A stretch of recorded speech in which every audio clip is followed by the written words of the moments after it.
आप सुन लेंगे तो आप साफ तौर पर इस बात पर यकीन करेंगे कि बिहार में नीतीश कुमार अब मुख्यमंत्री नहीं बनने वाले हैं।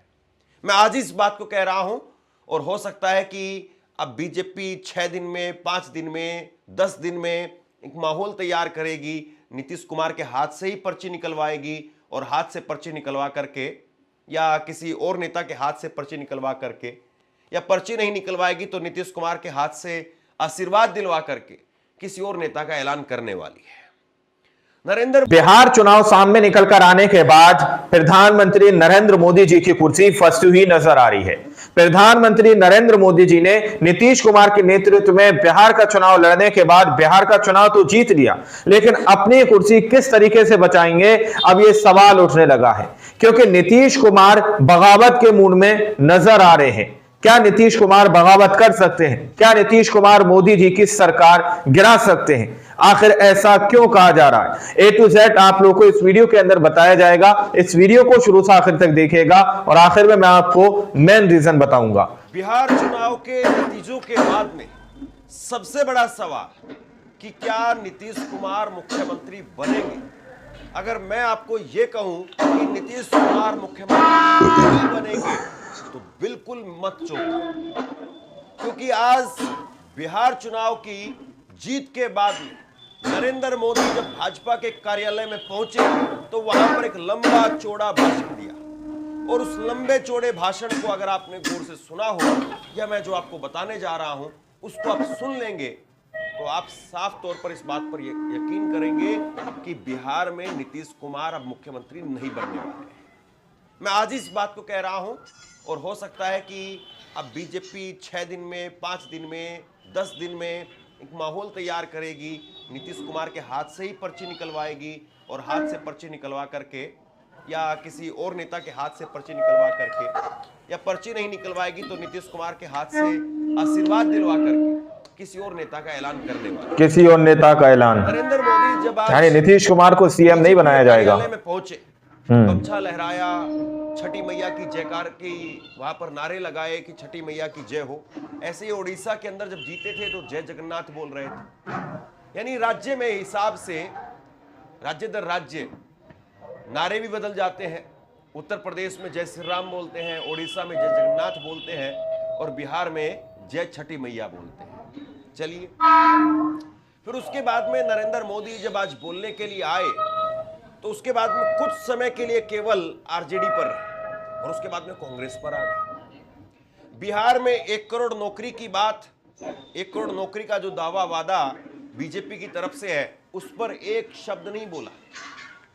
यह कहा कि बिहार का युवा बिहार के अंदर रहे, बिहार में काम करे, इसके लिए प्रयास हो रहे हैं। 1 करोड़ नौकरी देंगे 5 साल में, ये लाइन उनके मुंह से निकल नहीं पाई। प्रयास हो रहे हैं। के नेतृत्व में चुनाव लड़ेंगे, ये बात चुनाव भर में बोलते रहे, लेकिन चुनाव के नतीजों के बाद में बीजेपी के किसी नेता ने यह नहीं कहा है कि नीतीश के नेतृत्व में अब सरकार बने, और आज नरेंद्र मोदी ने भी इस बात को नहीं कहा।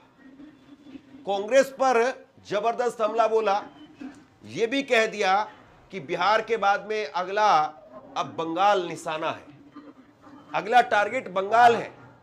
कहा कि बिहार से ही गंगा बह करके बंगाल पहुंचती है, यहीं से बिहार से ही रास्ता बनता है, ये भी बता दिया नरेंद्र मोदी। ये भी कह दिया यानी अब बंगाल के अंदर होगा खेला। के बाद में हमें हरियाणा में जीत का आशीर्वाद मिला, महाराष्ट्र में, दिल्ली के अंदर, उसके बाद में अब बिहार में, तो इसके बाद में अब बंगाल में करना। नरेंद्र मोदी ने कहा कि बिहार के लोगों ने गर्दा उड़ा दिया है, यानी वही उनके भाषणों में एक तरीके से ताली कैसे बजवाई जाए इस बात पर खास तौर पर जोर दिया जाता है, और टेलीप्रोम्प्टर लगा करके बोलते हैं नरेंद्र मोदी साहब, और बीजेपी के कार्यालय में भी आज टेलीप्रोम्प्टर लगा करके ही बोल रहे हैं। चुनावी भाषण देना हो या बीजेपी के कार्यकर्ताओं को संबोधित करना हो, टेलीप्रोम्प्टर लगा करके बोला जाता है। टेलीप्रोम्प्टर लगा करके मोदी साहब बता रहे थे कि बिहार के लोगों ने गर्दा उड़ा दिया है, छठी मैया की जय हो, और यहाँ पर मखाने की खीर बनी है और बिहार मखाने की खीर बन रही है। वैसे मैं आपको बता दूं कि मखाना इतना सस्ता भी नहीं है कि नरेंद्र मोदी जो बात कह रहे हैं। मखाना अगर सबसे कम दाम की अगर आप बात करेंगे तो करीब 400-500 रुपए किलो, और वो भी बिहार के स्थानीय लोगों के हिसाब से मैं आपको बता रहा हूं। अगर आप दिल्ली में सबसे कम दाम में मखाना लेना चाहेंगे तो वो भी थोक के भाव में 1000-1200 रुपए कम से कम प्रति किलो के हिसाब से रेट है। अब 1000-1200 रुपए किलो की चीज क्या एक गरीब टेलीप्रॉम्प्टर से मोदी जी बोलते हैं। आप पर छोड़ता हूं। इसके बाद में नरेंद्र मोदी ने फिर से नारे लगवाए कि बिहार में फिर से एनडीए सरकार, नीतीश सरकार एक बार भी नहीं बोला। नीतीश के नाम को या नीतीश को मुख्यमंत्री के तौर पर धन्यवाद दिया, लेकिन नीतीश की सरकार ये एक बार भी नहीं कहा। और ये नहीं कहने का मतलब ही साफ है कि अब नीतीश कुमार का युग या नीतीश कुमार का समय खत्म हो चुका है। फिर से कट्टा सरकार वापस नहीं आएगी, इस पर जोर दिया। कट्टा सरकार को लेकर के उन्होंने कहा कि जब मैं चुनाव के दौरान कट्टा सरकार बोलता था तो आरजेडी के लोग 1000-1200 रुपए प्रति किलो, कांग्रेस के लोगों को ज्यादा दर्द होता था। लेकिन मैं फिर कहता हूं कि नहीं आएगी कट्टा सरकार। अब कट्टा की बात इतने सामान्य ढंग से वो कह रहे हैं कि यानी कट्टा देश भर में सामान्य हो गया। कट्टा शब्द वो सामान्य कर दिया गया है। अब बताइए आप, कट्टा शब्द जो है वो क्या वाकई सामान्य है? एक इलीगल हथियार की बात करना, देश के आम लोग उस पर बात करेंगे, खैर छोड़िए। फिर इसके बाद में प्रधानमंत्री ने कहा कि जंगल राज की बजाय विकास को चुना है। अब कितना विकास हुआ है पर्टिकुलर, इस पर बिहार के चुनाव के दौरान कितना वो बोले, और आज तो आंकड़ों के लिहाज से एक शब्द भी नहीं बोल पाए। फिर कहा कि लोहा लोहे को काटता है, और वैसे ही आज बीजेपी को MY का नया समीकरण मिल गया है। कांग्रेस पार्टी और आरजेडी ने मिलकर के मुस्लिम यादवों का समीकरण बनाया था, और हमने महिला और युवाओं का समीकरण बनाया है, नया समीकरण। अब नरेंद्र मोदी दूसरे के नारों को भी चुरा लेते हैं। ये बात वैसे तेजस्वी यादव कहते रहे कि MY यानी महिला और युवा वो हमारा समीकरण।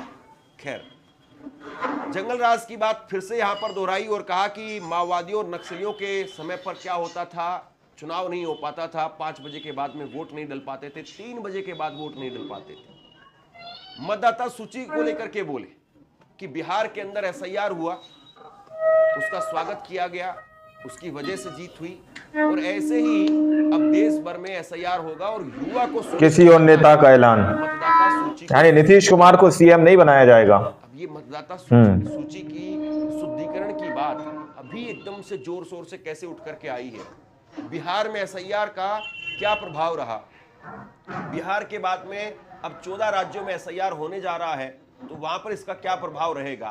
क्या बिहार में SIR के बाद में जिस तरीके से बीजेपी को प्रचंड अप्रत्याशित जीत मिली है, क्या वही फैक्टर है?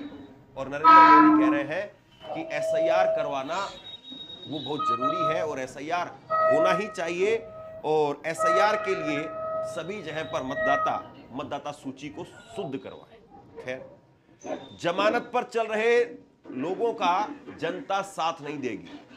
अब प्रधानमंत्री नरेंद्र मोदी, उन पर कितने जो है वो केस थे, या फिर खास तौर पर अमित शाह, उनको क्या किया गया था और फिर कैसे केस माफ हुए? ऐसे ही योगी आदित्यनाथ उत्तर प्रदेश में, उन पर कितने केस थे और कितने केस प्रयास हो रहे हैं के बाद में माफ करवा ली। जरा ये बात आप बता देते। नई सरकार, यहां से समझिए आप कि नीतीश कुमार के युग की कैसे समाप्ति हो रही है। इस लाइन से नई सरकार के साथ में बिहार अब 25 वर्षों की नई यात्रा पर निकल रहा है, स्वर्णिम यात्रा पर निकल रहा है। यानी नीतीश कुमार के 20 साल अब बीत गए। अब 25 साल की नई बात कही जा रही है कि 25 साल की नई यात्रा पर, स्वर्णिम यात्रा पर बिहार आगे बढ़ रहा है, और उसमें नीतीश कुमार का कितना स्थान होगा, या नीतीश कुमार उसमें कहां बात आई है, यानी अब बंगाल के अंदर होगा खेला। मुझे लगता है कि नीतीश कुमार इसमें कहीं दूर दूर तक नहीं दिखेंगे। नीतीश कुमार दिल्ली आएंगे या राज्यपाल बनाए जाएंगे, अल्लाह पे छोड़ दे तो पता चला। इसके बाद में छठ पूजा को ड्रामा कहना, कांग्रेस पर राहुल गांधी पर निशाना साधा कि छठ पूजा को ड्रामा बताया और छठी मैया से माफी नहीं मांगा। अब छठ पूजा था या नहीं था, या छठ पूजा पर वो अलग पानी में स्नान करने की व्यवस्था कर रहे थे या नहीं कर रहे थे, वो आप सबने देखा। हरियाणा में जीते, महाराष्ट्र में तीसरी बार जीते, दिल्ली में, बिहार में अब जीते, और उसके बाद में बंगाल की बारी है। बंगाल में भाजपा की विजय का रास्ता बिहार ने बना दिया है। गंगा बिहार से बंगाल तक बहती है और आप कहां से हैं? बीजेपी बंगाल से भी मिर्जापुर जिला, जयपुर जिला। यानी ममता बनर्जी को सीधे तौर पर दिल्ली में खड़े होकर के नरेंद्र मोदी चुनौती दे रहे हैं। लेकिन बंगाल क्या बिहार है? यह भी बहुत बड़ा सवाल है। क्या बंगाल बिहार जितना आसान है? पिछली बार भी बीजेपी ने बहुत कोशिश की थी, शुभेंदु अधिकारी को बीजेपी तोड़ करके लाई। अब की बार भी बहुत कोशिशें होंगी और कोशिश क्या ममता बनर्जी को उखाड़ करके फेंकने की होंगी। कांग्रेस को भी इसीलिए उन्होंने लपेटे में लिया। टेलीप्रॉम्प्टर से मोदी जी बोलते हैं। के बारे में कहा कि कांग्रेस 35 साल से बिहार से बाहर है, गुजरात में 30 साल से बाहर है, उत्तर प्रदेश में 4 दशक से बाहर है और पश्चिम बंगाल में 5 दशक से बाहर है। और इसलिए कांग्रेस पिछले 3 लोकसभा चुनाव के दौरान 2014, 19 और 2024 3 लोकसभा चुनाव के दौरान 3 अंकों में नहीं पहुंच पाई है। इसके बाद में प्रधानमंत्री नरेंद्र मोदी ने कहा कि बीजेपी पिछले 6 चुनावों में से 6 राज्य के विधानसभा चुनावों में से बिहार, बंगाल, हरियाणा और दिल्ली के अंदर चुनाव में जीत दर्ज कर चुकी है और वहीं 1200 रुपए प्रति किलो विधानसभा के चुनाव में 100 सीट हासिल नहीं कर पाई। और आज हमने अकेले एक राज्य के चुनाव में जितनी सीटें हासिल कर ली है, ये 6 राज्यों में उतनी सीट हासिल नहीं कर पाए। अब ये बात कहने के लिए टेक्निकली बिल्कुल सही है, लेकिन कांग्रेस के लिए कितने कहां पर अवसर रहे और भाजपा के लिए कितने कहां पर अवसर हैं या अवसर बना दिए गए, ये भी तो बहुत बड़ा सवाल है। इसके बाद में कांग्रेस पर निशाना साधते हुए प्रधानमंत्री नरेंद्र मोदी ने कहा कि कांग्रेस। दोस्तों, आप लोगों ने इस वीडियो को शुरू से आखिर तक देखा।